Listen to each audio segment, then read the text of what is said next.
교회에서 지금 말씀을 전하는데 이렇게 준비한 대로 잘 오늘 설교 3편을 준비했으니 준비한 대로 하면은 괜찮을 텐데 설교를 시작하자마자 아니야, 기본을 모른다면 구원이 뭔지도 모르고 생각도 안 해보고 그냥 교회를 이렇게 수십 년간 다닌다면 이거 다 쓸데없는 것 아니야 하는 마음이 탁 들어서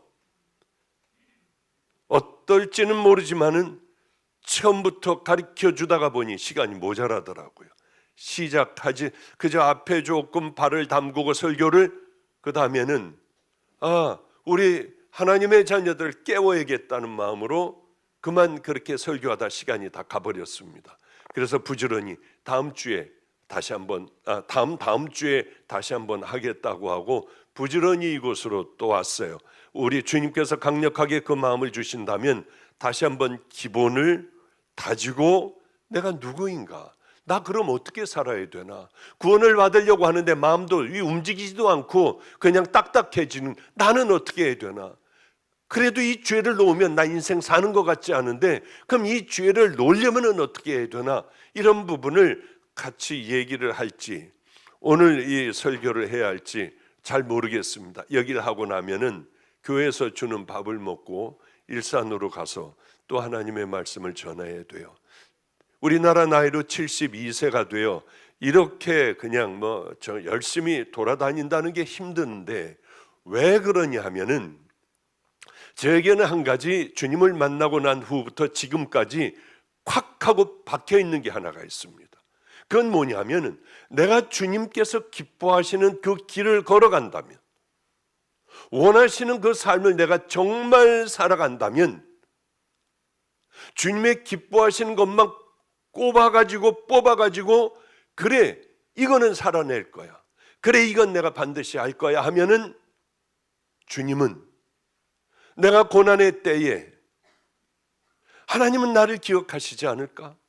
마치 여리고성이 무너질 때 너희들은 2가지 명령을 하셨습니다. 너희들은 라합이라고 하는 그 여인의 가족 모두를 구원해내야 한다. 2번째, 이것은 하나님 앞에 바쳐진 것이니 금은 철 동들은 기구들은 다 여호와의 곳간에 놓고 남녀노소 할 것 없이 짐승의 새끼까지 다 죽여버려라 하는 계рем이 딱 선포가 됐습니다. 무서운 거예요. 하나님의 이것이 선포가 되면 다 죽어버리는 겁니다.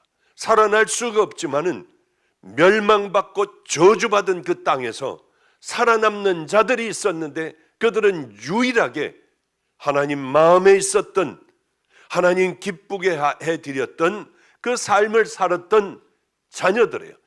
바람결에 들어오는, 우리같이 매주일마다 하나님의 말씀을 듣는 게 아니라 바람결에 들어오는 소문, 풍문을 듣고 그들은 정탐꾼들, 하나님의 정탐꾼들을 지붕 밑에 숨겨줬어요.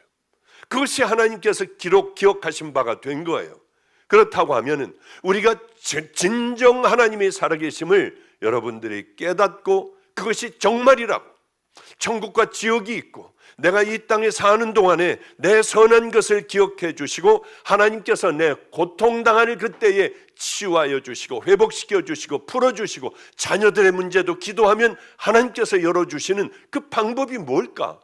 내 목회를 열어주시는 그 방법이 뭘까? 그래, 하나님이 기뻐하신다면 무조건 하자.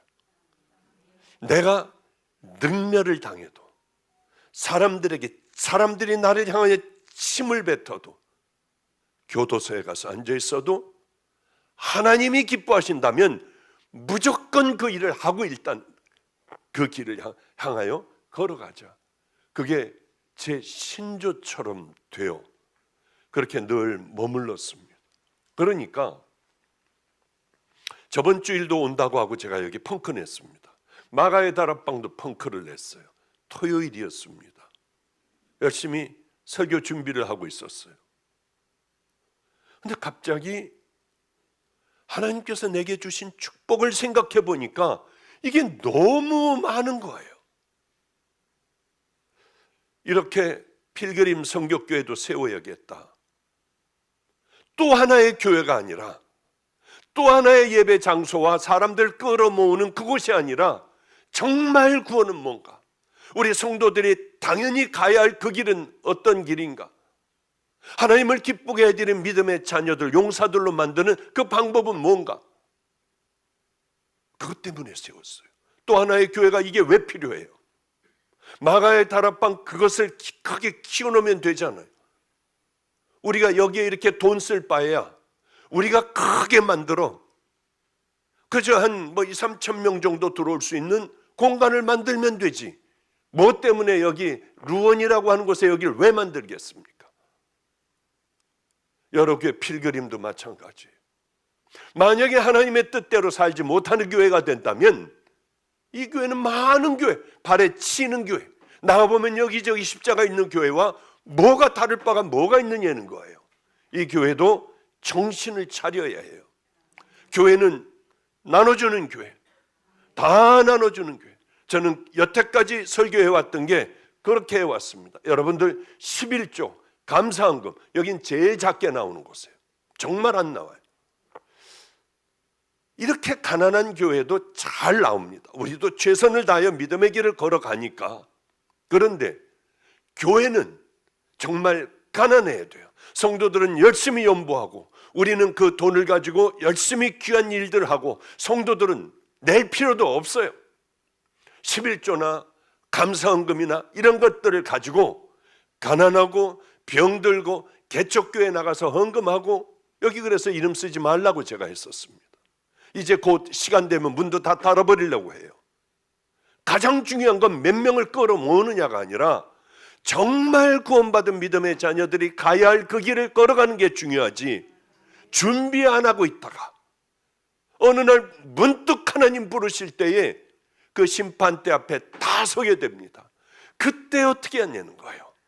우리는 그때를 준비하여 믿음의 용사로 잘 준비된 믿음의 자녀가 되게 해야지, 쓸데없이 습관이 되어버려 날이 가면 갈수록 굳어져 버려서 안 나오면 찜찜하니까 나와 예배를 봐야지 뜰이나 밟고 돌아가서도 나는 천국 갈 거야 하는 쓸데없는 잘못된 생각을 하고 살아가는 이 땅에 얼마나 많은 자녀들이 있느냐는 거예요.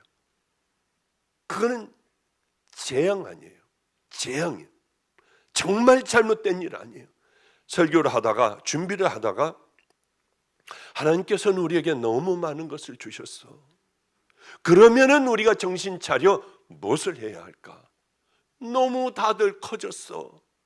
이런 생각을 한참 하고 있으며, 주님 뭘 어떻게 해야 될까요?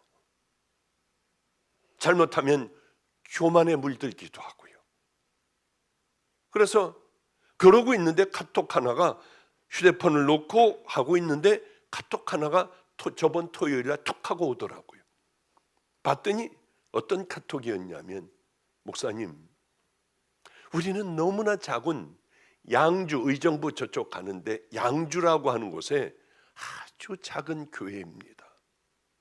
우리 담임 목사님하고 몇 명, 열 몇 명 있는 성도들하고 같이 얘기를 했어요.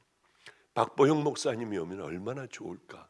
그런데 다 말도 안 되는 소리 하지 말라고 하더래요. 그러면서 목사님 기억이 나시면 내년이라도 우리 교회 한 번만 들려주세요. 그런데 우린 다 커. 그래, 사람들도 많아. 우린 갖출 거 다 갖췄어. 그러나 월세도 잘 못 내고 그 어려운 교회에서 나를 부른다면 내가 과연 어디로 가는 게 좋을까? 주님은 왜 내가 이 설교를 준비하는 가운데 탁 이 카톡을 얼른 보게 하셨을까? 아, 맞아, 주님의 마음이 있으시구나. 저는 어떻게 되는지 모르지만은 그 카톡에 바로 답장을 했습니다. 내일 11시에 갈게요. 그러니까 예? 아니, 내일 오신다고요? 예, 내일 11시까지 가서 예배를 드리겠습니다. 하여튼 그 다음엔 카톡이 없어요. 충격을 받았대요. 그리고 달려가 목사님에게 같이 얘기하고 교인들하고 막 뛰면서 좋아했다고 해요. 이렇게 좋아하는데 별 볼 일 없는 나, 노숙자들하고 살던 나, 그들과 함께 살아가면 냄새를 풍기고 버스를 탔을 때 저 아저씨 냄새나 애들이 가버리는 바로 그게 저 아니겠어요? 나 같은 자를 여기까지 이끌어주신 하나님의 은혜를 생각하지 못하고 내가 이런 자인 줄 알고 살아간다면 안 되잖아. 얼른 다시 깨닫게 됐습니다. 그래서 좀 중요한 몇 분, 또 오해하지 말아요. 열심히 기도해 줄 수 있는 분들, 그 어려운 교회에 헌금할 수 있는 분들, 그래서 몇 분만을, 저는 한 번도 연락 안 했지만 저희 누님이 몇 분에게 연락을 했는데 스물 소문이 퍼져가지고요, 아주 터질 것 같이들 많이 그곳에서 와서 예배를 드리셨습니다. 그런데 목사님에게 카톡이 왔어요. 어마어마한 헌금이 나왔대요. 왜 그러냐면 성도들이 제게 주는 그런 헌금들이 있지 않습니까? 목사님 편안하게 쓰세요 하는 거, 성교하게 해주세요. 그럼 거기다가 바로 넣지만은 편안하게 쓰세요.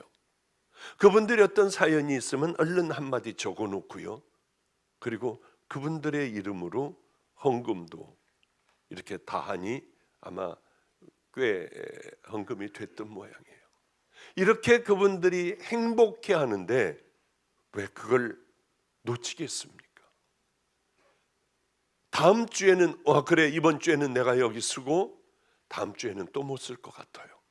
왜냐하면 바로 이번 주에 고아원을 갔습니다. 온양에 있는 아인하우스를 갔어요. 제가 거기까지 다 지어놓고 또 뭐 이런저런 일, 그 안에 교회도 짓고 성도들이, 왜냐하면 그 보육원에서 예배를 드리면 걸려요. 몇 번 우린 지적을 받았는데 잘못하면 문을 닫게 됩니다. 요즘은 그렇게 종교에 대한 게 굉장히 어려워진 이 시대가 되어버렸어요. 가가지고 거기다 교회를 지었습니다. 그 보육원 땅을 좀 사가지고 교회를 져버렸어요. 가장 아름답게 져라. 여기는 호화스럽게 져도 된다. 보면은 사람들이 깜짝 놀랄 정도로. 왜? 버려진 아이들, 부모가 없는 아이들, 온갖 상처를 다 받은 아이들에게는 아름다운 교회를 지어줘도 괜찮잖아요. 거길 가서 말씀을 전하고 간절한 소망이 있는 아이들, 앞이 안 보이는 아이들, 얘네들을 가서 간절하게 기도를 해줬어요. 내가 여기 와야지, 당연히 주일날 와야지. 많은 사람들이 와서 그 아름다움을 보고 불쌍한 이 아이들을 같은 마음으로 기도해 주면 얼마나 좋을까 하는 마음으로 제가 다음 주는 그곳으로 가서 예배를 올려드려요. 천안에 있는 분들, 동영상으로 예배 드리는 분들, 또 교회를 나가지 않는 분들, 그분들은 오셔서 이 불쌍한 아이들과 함께 얼마나 행복한 예배를 드리는지 한번 와서 다 같이 참여해 주시면 고맙겠습니다. 왜냐하면 이 아이들은 90% 이상이 약을 먹는 아이들이었습니다. 정신적으로 불안하고 우울증이 있고 뭐하고 한 아이들이 대부분이에요. 조울증에다가 뭐 별의 별 ADHD에다가 거의 다가 그랬어요. 지금 그 아이들의 얼굴을 보시면 아인하우스에 오면은 깜짝 놀라는 것이 네 가지인가가 있다고 해요. 처음에 그 건물을 보고 와서 고아원은 고아원이겠지 뭐 하다가 기절들을 한대요. 저는 거기서 밥을 먹으면은 제일 행복해. 마치 무슨 경치 좋은 곳에 카페에 와서 밥 먹는 것 같아요. 나는 여기서 아침밥을 좀 먹었으면 좋겠다. 아직은 아침은 못 먹었습니다만은 이번에 먹을 수 있을 것 같아요. 토요일 날 가서 자고 그 다음에 주일날 예배를 드려야 하니까 건물을 보고 놀란대요. 두 번째, 보육원의 아이들, 이제 약 먹는 애들 거의 없습니다. 보육원에 있는 애들은 우울하고 뭔지 모르게 학대를 받고 이럴 것 같은데 애들이 깜짝 놀라게 활발하고 오면은 막 이렇게 애들 표정을 보고 주눅든 애들이 한 명도 없으니까 충격을 받는데요. 아, 얘네들이 정말 고아애들이야? 세 번째, 선생님들이 애들을 사랑하는 걸 보고 깜짝 놀란대요. 네 번째, 교회에 들어가 보고 무슨 교회가 이렇게 아름다워? 이런 시골에 어떻게 이런 아름다운 교회가 있을 수가 있어? 그렇게들 네 가지를 깜짝 놀란다고 하더라고요. 놀라고 싶은 분들은 다음 주 11시입니다. 너무 행복한 거예요, 이게. 맞아. 가서 애들 예배 드려주고 장님 아이도 끌어안고 예배 드려주고 이번 주 목요일 날 애들을 데리고 옵니다. 그 중에는 어린아이, 갓난아이를 어떻게 했는지 모르지만 병원에서는 두 다리가 대퇴부가 부러져 있더래요. 그 잘못 붙었어요. 그대로 놔둬 가지고 눈에 염증 있는 그대를 놔도 애가 장님이 되어가요. 희미한 불빛, 왼쪽은 완전 장님이 됐고 오른쪽은 희미한 불빛만 감지할 정도. 그 아이가 엎드려서 예수 십자가에, 그 어린아이가요. 그러고 찬양할 때는 정말 죽을 것 같더라고요. 하나님, 제가 다 할 테니까. 이번 목요일 날 성도들의 간절한 단장을 끊는 기도를 통하여 이 아이 눈을 뜨게 해주세요.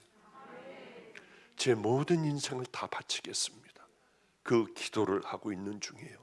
여러분들도 목요일 날 오셔가지고 함께 기도하여 하늘문을 열어 하나님께서 역사하여 주시는, 중력을 거스리는, 깜짝 놀랄, 우리의 상식을 파괴하는 그 놀라운 은혜가 있기를 축복합니다. 그래요.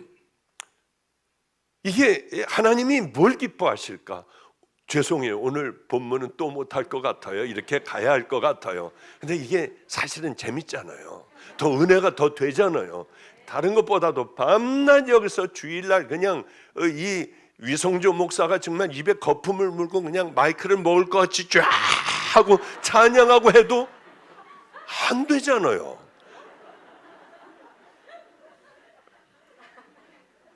그런데 뭘 또 들으려고 하느냐는 거예요. 그냥 이쪽으로 가는 게 여러분에게 더 빠르지 않을까. 그리고 이제 또 하나님의 말씀으로 여러분들은 다져지면은 이게 참 귀한 믿음의 자녀가 되겠다는 생각을 했습니다. 하나님의, 여러분이 구원받았다는 전제로 지금 얘기를 하는 거예요. 그 조금 후에 구원은 뭔가를 좀 더 다시 한번 말씀을 드릴게요. 하나님이 뭘 기뻐하실까? 이 생각밖에는 없는 거예요. 내가 절대로 단 한 번도 놓치지 않아야겠다. 화가 나가지고 뒤집어질 때가 있어요. 왜 저라고 없습니까? 정말 그런 일들을 당하게 돼요. 그때가 찬스인 거예요. 하나님, 예수님의 이름으로 주님을 기쁘게 해드리기 위하여 입을 다물고 있을게요. 그렇게 입을 다물어버리는 거예요. 내게 생전 평생에 없는 기회가 와요. 이렇게 몇 군데씩 옵니다. 그럴 때 하나님, 주님이면 어떻게 하셨을까? 이걸 어떻게 처리했을까? 맞아, 나를 잘라버려야 돼.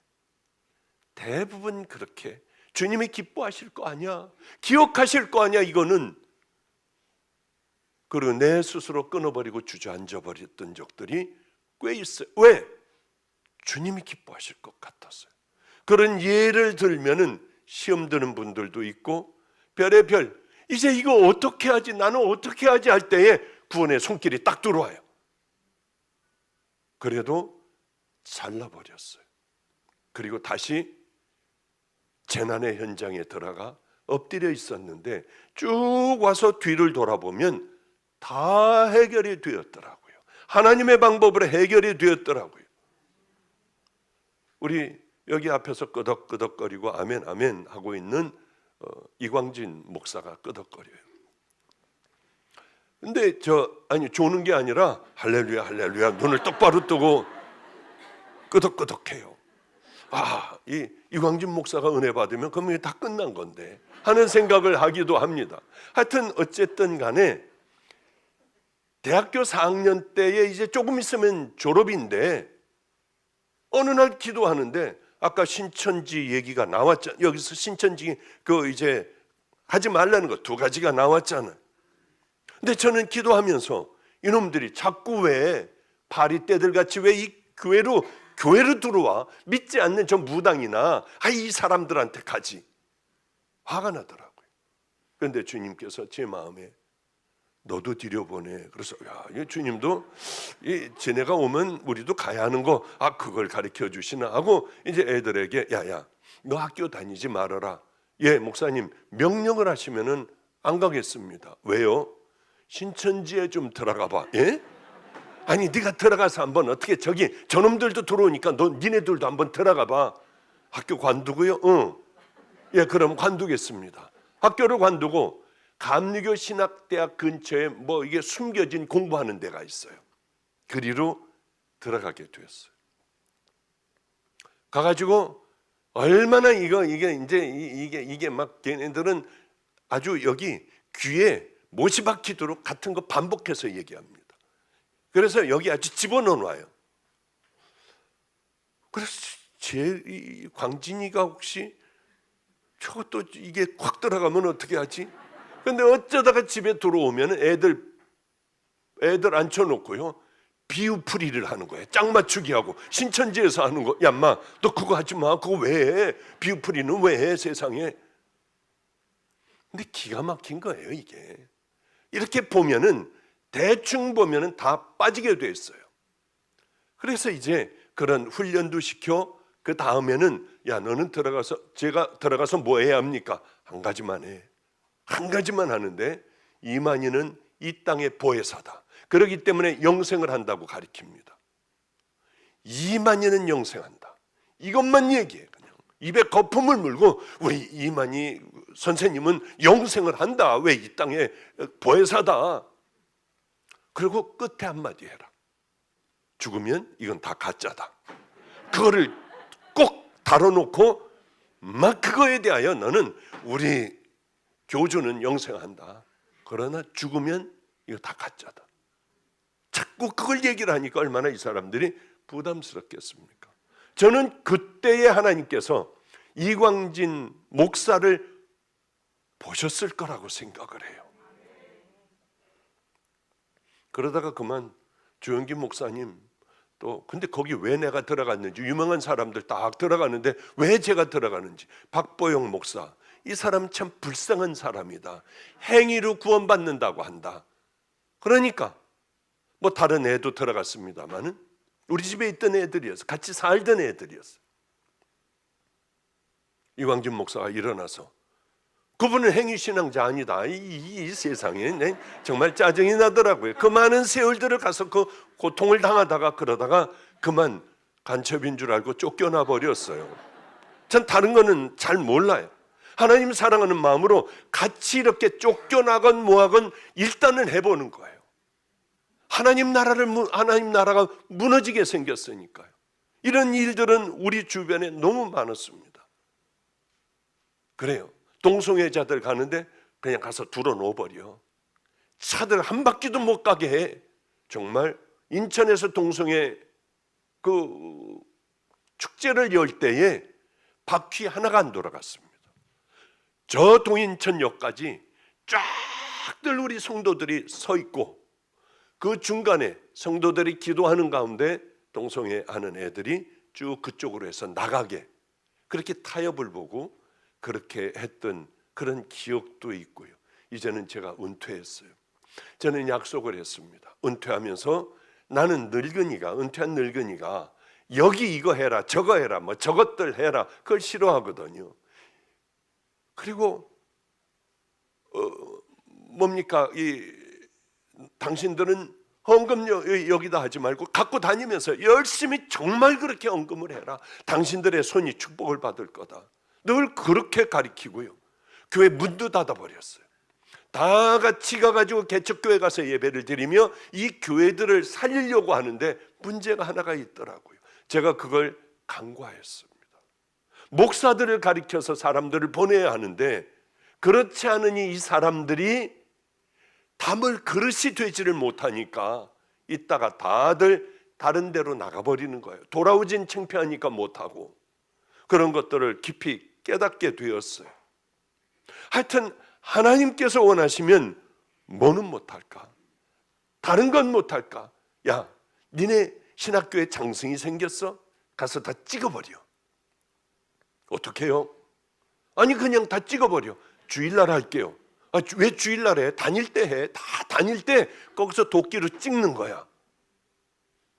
그러면 경찰들이 야, 좀 들어가서 살다 나와. 그거 하나님이 보면은 너 훈장 하나를 딱 찍어주실 거야. 괜찮아. 그럼 방학 때, 왜 방학 때 해? 애들 많이 다닐 때 예수의 이름으로 찍는 거야. 정말 가가지고요. 도끼로 찍어도 그놈의 나무는 찍히지도 않아요. 단단해가지고. 그래서 큰 톱, 밑둥서부터 잘라내기 시작했어요. 다 밧줄 걸고. 그런데 본부에서 학교 대학 본부에서 찍으라고 그러는 줄 알고 마실 것도 다 갖다 주기도 하고요. 천천히 다 쓸어가지고 다 천하대장군 지하 여장군 이거 다 쓸어가지고 토막 내가지고 다락방으로 갖고 와서 불질러 버렸어요. 잘했다는 게 아니라 신학대학이 있는 곳에 이것에 이런 더러운 것들을 세우면은 안 된다고. 그러면 하나님이 뭘 기뻐하실까? 거기 다시는 안 세웠습니다. 뭘 기뻐하실까? 주님이 기뻐하신다면 왜 거기서 멈추냐고 하는 거예요. 얼마든지 다음 주일에 저는 우리 교회를 열심히 돌보며 여기들을 세워놔야 하는데 이게 중요한 게 아니더라고요. 더 필요한 교회가 있으면 언제든지 달려가는 것, 이게 쉬울 것 같습니까? 목사가 이렇게 많은 교인들 중에 뛰어가지고 남을 준다는 것, 이건 팔 하나 잘려나가는 것 같은 아픔이에요. 그렇게 할 수 있는 교회는 별로 없어요. 눈을 씻고 봐도 없어요. 큰 교회들. 어느 큰 교회 목사님, 부목사님으로 18년 동안 따라다니며 그 모든 걸 다 전수한 목사님이 똑같이 그 이름으로 판교회 개척을 해줬어요. 그런데 이 담임 목사님이 아끼는 권사님이 몇만 명 되는 교회에 이 권사님이 부목사 교회에 가서 도우려고 갔어요. 담임 목사님이 호되게 야단치더래요. 빨리 그분 보내라. 그 많은 사람이 있습니다. 저희는 부자가 들어오면 못 들어오게 해요. 개척교회로 먼저 가라. 2년 있다 와라. 2년 있다 왔어요. 너무 잘했다. 왜? 그분이 가면은 막 교회가 삐까번쩍해져요. 전도도 하고 더 늘리고. 너무 잘했기 때문에 2년간만 더 갔다 와라. 네? 2년 더 갔다 왔어요. 당신 이렇게 하나님 앞에 상급 쌓을 수가 없다. 4년 만에 돌아왔어요. 여기 이제 등록하겠대요. 아니다. 2년만 더 나가 있어라. 너무 잘한다. 왜냐하면 저는 그 성도를 사랑해요. 이 성도에게 내가 해줄 게 뭐가 있겠습니까? 그저 우리끼리 모여가지고 그냥 박수치고 주여 삼창하면은 이게 은혜롭습니까? 삶으로 열매를 맺도록 또 나가봐라. 6년간 나가 있다 왔을 때는 저는 은퇴하고 없었어요. 지금도 그분은 집 앞에 작은 개척교회를 다녀요. 제가 양들에게 해줄 수 있는 게 뭡니까? 그래 와서 이렇게 나를 도와. 그래 이 부자들 작은 교회에 있을 때는 가난하고 이런 사람들 많이 모이잖아요. 어려운 사람들 모이잖아요. 교회가 커지기 시작하면서는 이 교회는 다른 교회로 만들어져 가는 게 너무 마음이 아프더라고요. 그래서 저는 가난하고 어려운 데라고 하면 얼른 신방 가요. 제가 방주교회 17년인가 18년이 있었습니다. 17년, 18년, 17년 그렇게 있었어요. 그렇게 있으면서 싸움이 많은 교회, 장로들이 좀 힘을 갖고 있는 교회, 장로들 신방 단 한 번도 안 했습니다. 왜 우리는 안 하냐요? 당신들이 정말 장로라고 하면, 그렇다고 하면은 내가 당신네 신방 간다고 하면 오지 마세요, 목사님. 가난한 사람들이 있잖아요. 병든 사람들이 있잖아요. 그리로 가셔야지. 왜 우리는 장로잖아요. 얼마든지 혼자 일어날 수 있지 않습니까? 그러면 당신들은 장로가 맞다. 왜 우리 안 해주느냐? 그리고 입이 나온다고 하면 당신들 정말 장로냐? 저는 그 센 곳에서 끝까지 그렇게 했어요. 집사, 권사, 장로 다 없애버렸어요. 다 평신도예요, 우린. 장로님들은 오셔가지고 목사님이 장로는 없어져라 하면 없어지는 게 아닙니다. 감리교회 법으로. 우리는 지방에서 목사 한 수를 받고 들어온 사람들입니다. 그러니 없어지라고 해도 우리는 없어질 수가 없습니다. 그러면 무늬만 장로다, 당신들은. 형식적으로만 장로지 평신도하고 똑같다. 외부에 나가서는 장로 그렇게 해라. 제 평생에 딱 한 명 집사를 주었습니다. 집사 주고 얼마나 후회했는지 몰라요. 하나님, 믿음의 자녀같이 그렇지 못한 것 같아요. 제가 보기에. 하나님, 이 사람을 왜 그걸 줬는지 모르겠어요. 그런데 다행히 감리교회는 1년직이래요. 1년 후에는 없어진대요. 얼마나 좋았는지 몰라요. 그게 제가 성도들에게 해준 전부입니다. 집사 딱 한 명, 1년 동안 집사하게 한 것. 왜 그러냐면 성도들을 정말 보호해야 되잖아요. 믿음의 길을 향하여 걸어가게 해야 되잖아요. 저는 제일 안타까운 게 은혜 받으면 종의 길을 걸어간다고 하고 전 평신도로 가면 얼마나 좋을까. 우리 애는 평신도로 보냈어요. 아프리카로요. 선교사로. 너는 목사 한 수 받지 마. 절대 받지 마. 지금도 평신도고 평생 걔는 평신도로 섬길 거예요. 그러면 하나님 앞에 갔을 때에 받을 게 아마 많지 않을까 하는 생각을 하게 됩니다. 어저께인가 그저께인가요? MBC 사옥 앞에 가서 다들 데모들을 했습니다. 우리 아마 관광버스 한 10대는 빌려가지고 성도들 태우고 가고 나머지는 다 그냥 걸어서들 갔을 거예요. 왜? 하나님을 모욕하는 방송을 곧 한다고 하니까,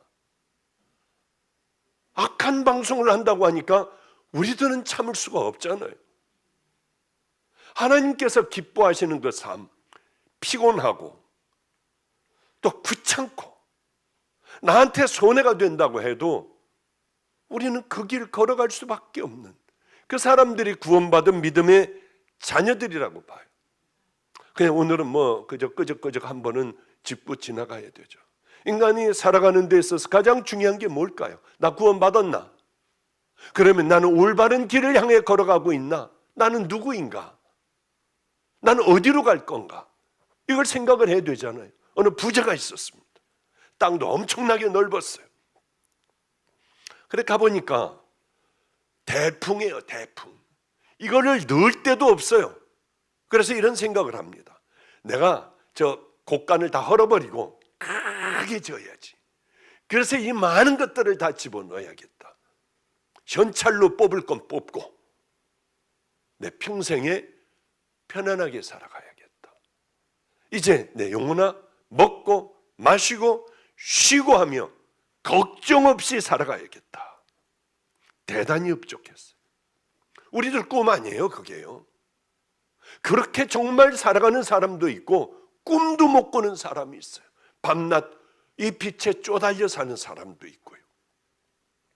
그런데 하늘나라에서 예수님께서 보시기에 이 사람들은 어떤 사람들일까? 자녀에게 집 사주고 좋은데 이렇게 세컨 하우스도 만들어 놓고 두 번째 집도 만들어 놓고요. 편안하게 좋은 것 먹고 마음껏 마시며 살아가는 게 행복일까?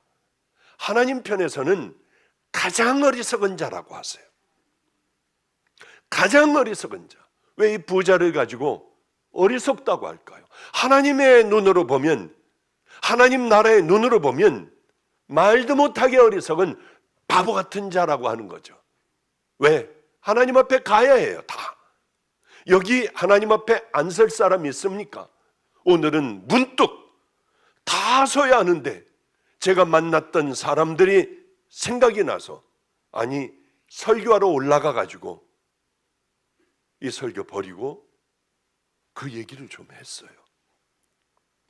이제 임종이 그 사람이 마지막이 되리라고는 생각하지도 못했습니다.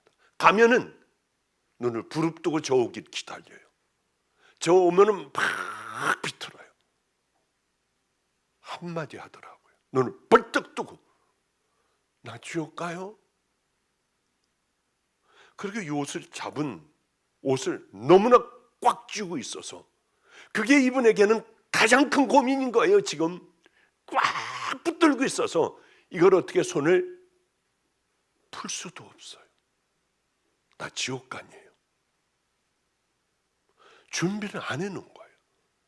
철저하게 우리 다른 것은 다 놓쳐도 이렇게 돈 쌓아놓고 하는 것들은 다 문제고, 제1번이 정말 하나님이 살아계시다고 하면 우리는 준비를 해놔야 할 텐데 거의 대부분이 준비를 하나도 안 해놓더라는 거죠.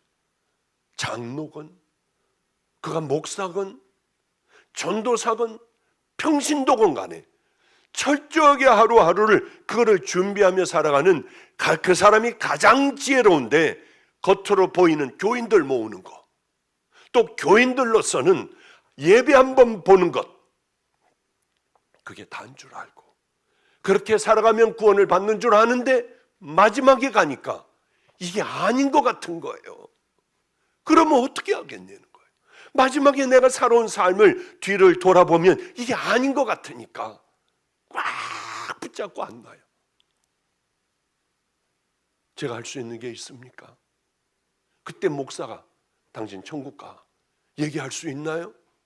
어떤 분은 저 검은 옷 보여요? 검은 옷 보이냐고 누워가지고 눈을 뒤집어 뜨고요. 저 검은 옷 입은 사람 보이네요. 저 사람이 날 데리러 왔대요. 나는 절대 저 사람한테 안 간대. 악을 쓰고 소리를 질러요. 정말 무서워요. 저는 그냥 신앙 고백만 할 뿐이에요.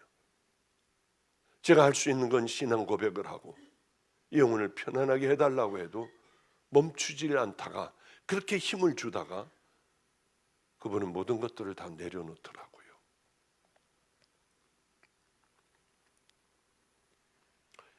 저 문은 너무 좁아요. 저 문에 내가 어떻게 들어가라고 여러분을 겁주려고 하는 게 아니에요. 왜냐하면 우리도 그 과정을 반드시 거쳐야 하니까.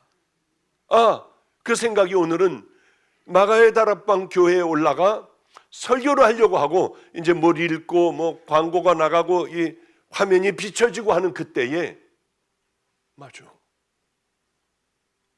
내가 내 신앙을 점검을 하지 않으면 이거 다 쓸데없는 것 아니야?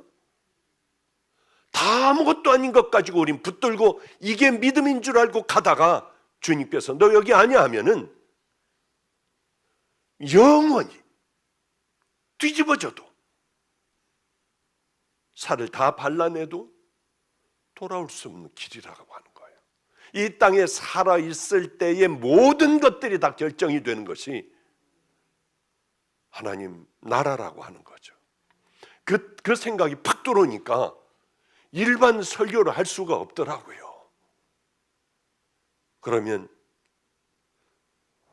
천국 가는 길은 유일하게 한 가지인데 예수님의 죄를 없다 하셔야, 네 죄 다 없어졌어 하셔야만 우리는 천국 가요. 다른 방법은 없습니다. 그 방법은 회개하는 건데, 회개를 너무나도 많이 들어봐서 우리는 그저 또 지나쳐버립니다. 이게 키예요. 천국 가는 유일한 열쇠는 딱 이거 하나밖에는 없습니다. 착하게 살면 갑니까? 무당들도 착하게 살아요. 그 사람들이 악한 사람이 아니에요.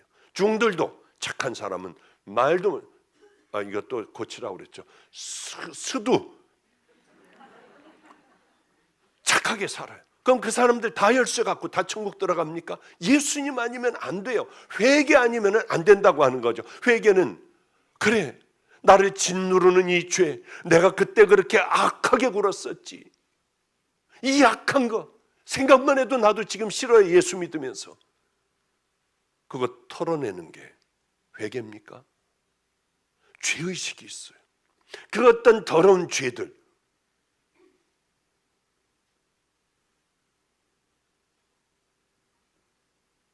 이거 문제 해결하는 게 회개인가요?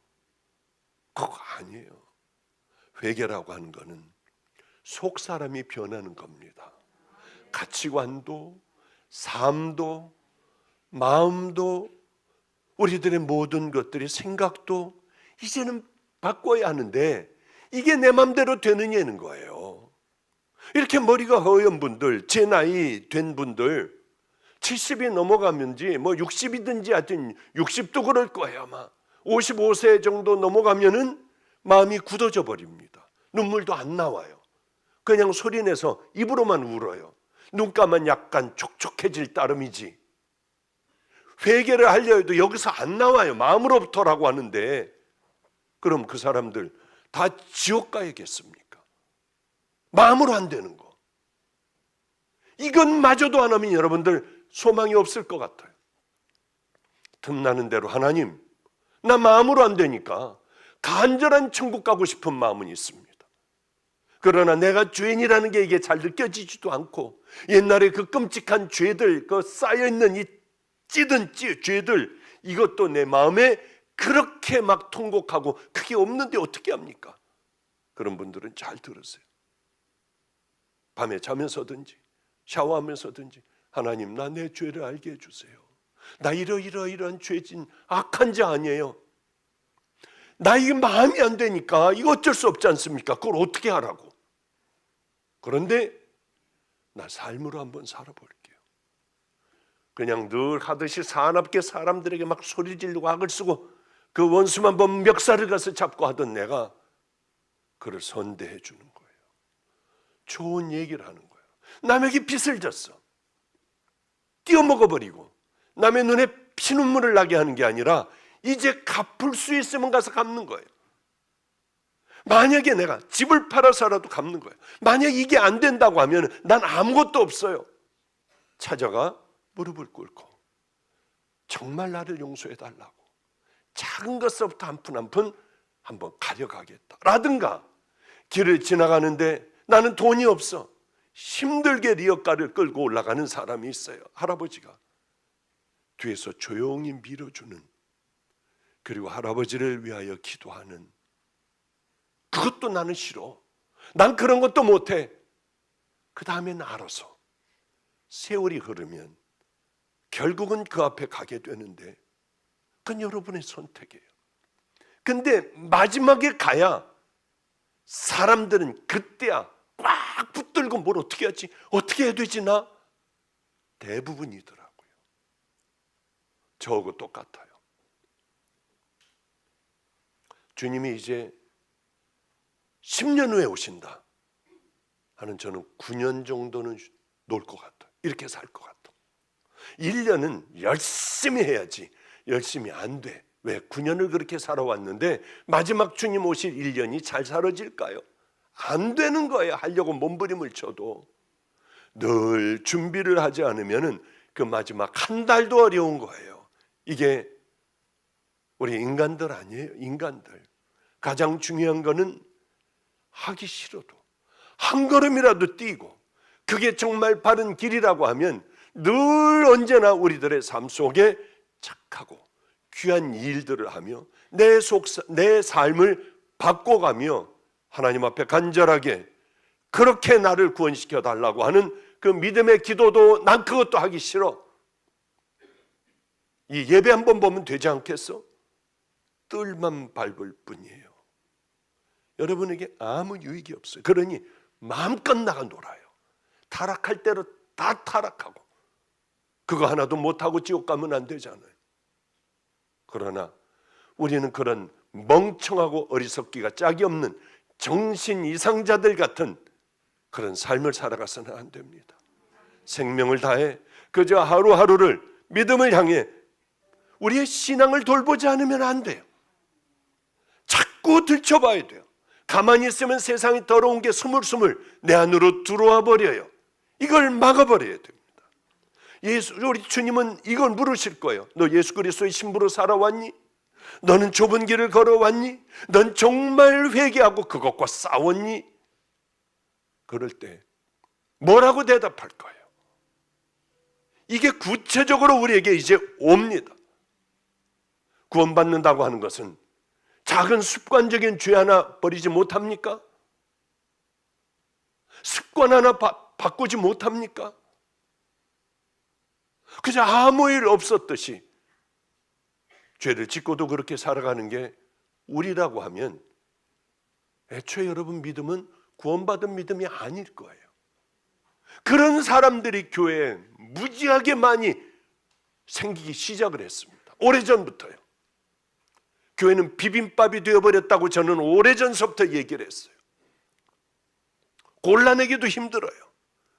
그러자 이제 교회나 세상이나 세상 사람이나 교인이나 다 똑같게 되어버렸고, 믿는 자들에게 성령님이 임하는데 이젠 성령님이 거의 소멸된 그런 시대를 우리는 살아가고 있어요. 그 왜일까요?